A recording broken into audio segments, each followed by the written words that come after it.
Hi friends, Savitha blogs స్వాగతం. అందరు ఎట్లురు? నేనైతే మస్తున్నా. ఈరోజు నేను చేయబోయే రెసిపీ ఏంటో మీకు తెలుసు, కానీ మళ్ళీ చెప్తా. పెసరపప్పు అన్నం చేస్తున్నా.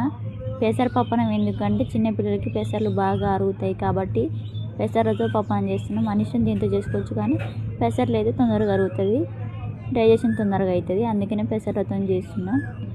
దీనికి కావాల్సిన బియ్యం పెసరపప్పు నానబెట్టుకోవాలి. ఫస్ట్ అది నానబెట్టుకోండి, 1 అవర్ పక్కన పెట్టుకోండి. ఇప్పుడు ఒక క్యారెట్ తీసుకోండి, ఒక టమాటా తీసుకోండి, ఒక ఉల్లిగడ్డ తీసుకోండి. క్యారెట్ పొట్టు తీసుకోవాలి, కడుక్కొని క్యారెట్ పొట్టు తీసుకోండి. ఎందుకో మీకు కూడా తెలుసు, మనం చెప్పాల్సిన అవసరం లేదు. ఆనియన్ కట్ చేసుకోండి. క్యారెట్ కట్ చేసుకోకూడదు, క్యారెట్ తురుముకోవాలి. ఎందుకంటే మనసు బేబీలో కాబట్టి మనం పెట్టేది, అందుకే క్యారెట్ కట్ చేసుకోవద్దు, తురుముకోవాలి. టమాటా కూడా కట్ చేసుకోండి, చిన్న చిన్న పీసెస్ లాగా కట్ చేసుకోండి. చిన్న చిన్న పీసెస్ లాగా కట్ చేసుకుంటే తొందరగా ఉడుకుతుంది. మనం స్మాష్ చేసేటప్పుడు కూడా తొందరగా స్మాష్ అవుతుంది, తొందరగా ఉడికిపోతుంది, తొందరగా అరిగిపోతుంది. అందుకే చిన్న చిన్న కట్ చేసుకోండి.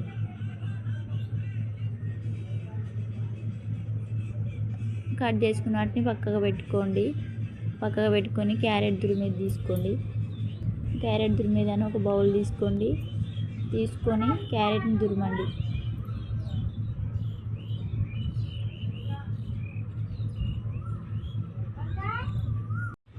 తరుముకున్న దాన్ని పక్కన పెట్టుకోండి. పక్కన పెట్టుకొని స్టవ్ వెలిగించుకొని చిన్న గిన్నె పెట్టుకోండి. గిన్నె పెట్టుకొని అందులో ఆయిల్ పోసుకోండి.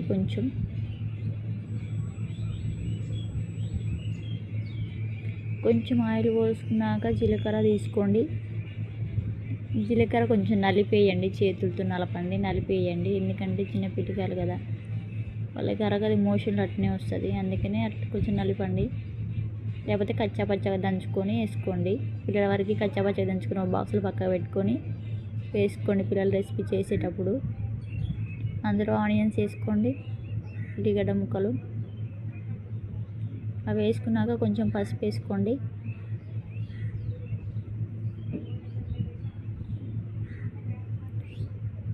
పసుపు వేగిపోయింది, ఎందుకంటే అది చిన్న రెసిపీ కదా మనం చేసేది, అందుకనే ఎమ్మటే వేగిపోతుంది. క్యారెట్ ముక్కలు వేసుకోండి, క్యారెట్ తురుము వేసుకోండి. క్యారెట్ తురుము వేసుకొని టమాటా ముక్కలు కూడా వేసుకోండి. ముక్కలు వేసుకొని బాగా కలపండి, బాగా ఫ్రై చేయండి. బాగా ఫ్రై చేస్తే స్మెల్ బాగా వస్తుంది. ఆ స్మెల్ ఆ రెసిపీ మొత్తం ఉంటుంది. అందుకని బాగా వేపుకోండి.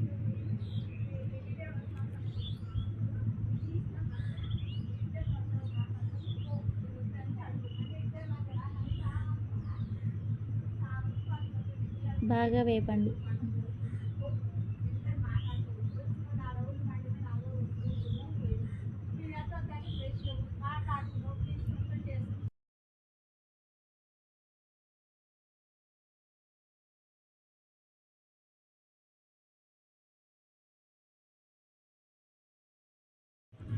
బాగా ఫ్రై చేసుకోండి.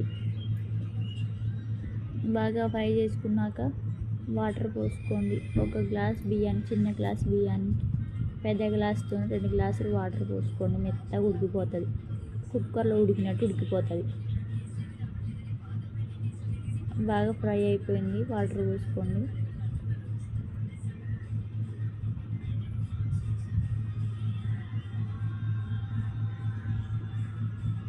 వాటర్ పోసుకొని సిమ్లో ఉంచండి. సిమ్లో ఉంచితే ఎసరు వస్తుంది అంటారు కదా, బుడగలు వస్తుంది కదా, అప్పుడు మనం బియ్యం పెసరు నానబెట్టింది అందులో వేసుకోవాలి. మూత పెట్టేసి కాసేపు అది మరగనివ్వండి. మరిగిన తర్వాత బియ్యం వేసేయండి.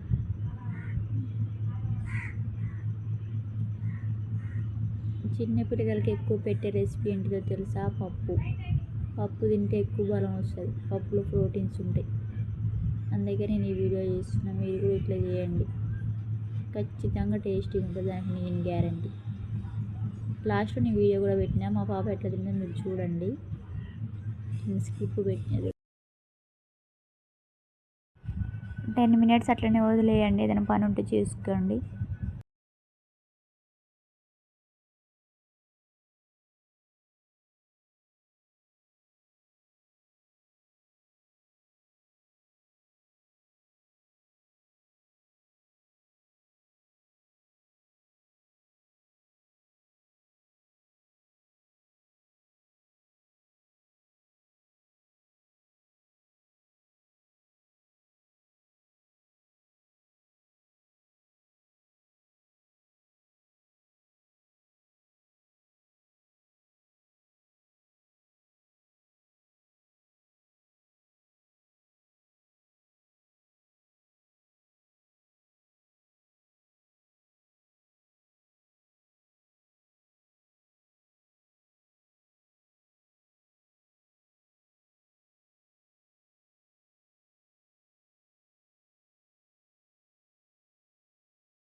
10 నిమిషాలు వెయిట్ చేయమని చెప్పిన. మీరు తొందరగా కావాలంటే హై స్పీడ్లో పెట్టండి. హై స్పీడ్లో పెట్టి తొందరగా అయిపోద్ది, కానీ అంత టేస్టీగా ఉండదు. లో స్పీడ్లో పెట్టినామనుకో స్మెల్ బాగా వస్తుంది. ఇప్పుడు ఎసరు వచ్చేసింది. దాంట్లోకి చెప్పినగా నానబెట్టుకున్న పెసరపప్పు బియ్యాన్ని అందులో వేసుకోండి.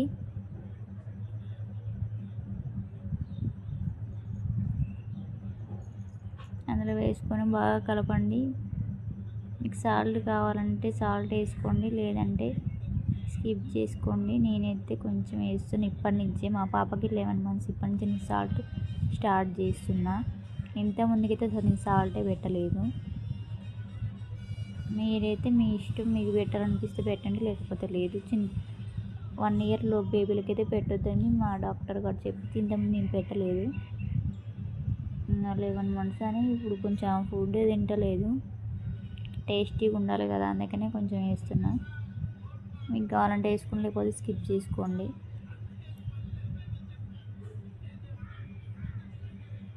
అట్నే కొంచెం కారం కూడా వేసుకోండి. నేనైతే 9 months నుంచే కారం పెట్టడం స్టార్ట్ చేసిన.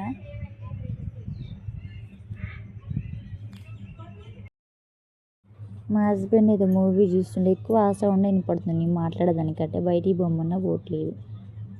ఇంకా నన్నే తింటుండు, నువ్వు నీ వీడియోస్ అని. గట్లనే ఉంటుంది, మన మాట వినరుగా హస్బెండ్స్.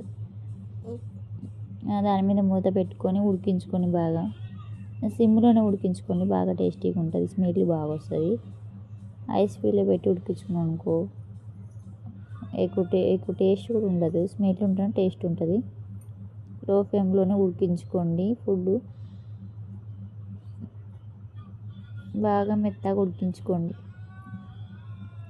చిన్న గ్లాస్ బియ్యానికి 2 గ్లాసు పెద్ద గ్లాసు నీళ్ళు పోస్తే మెత్తగా ఉడికిపోతుంది.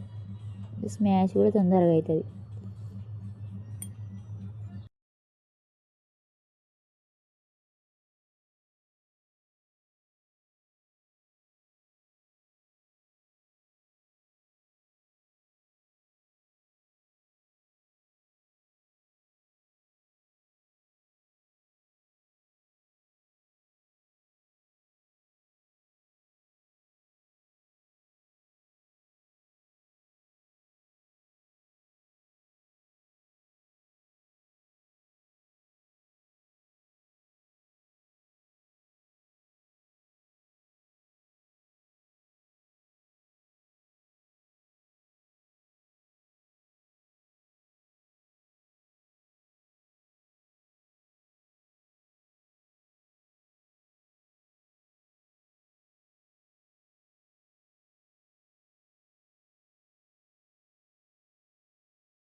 మన రెసిపీ ఉడికిపోయినట్టే, ఆల్మోస్ట్ దగ్గరకు వచ్చింది.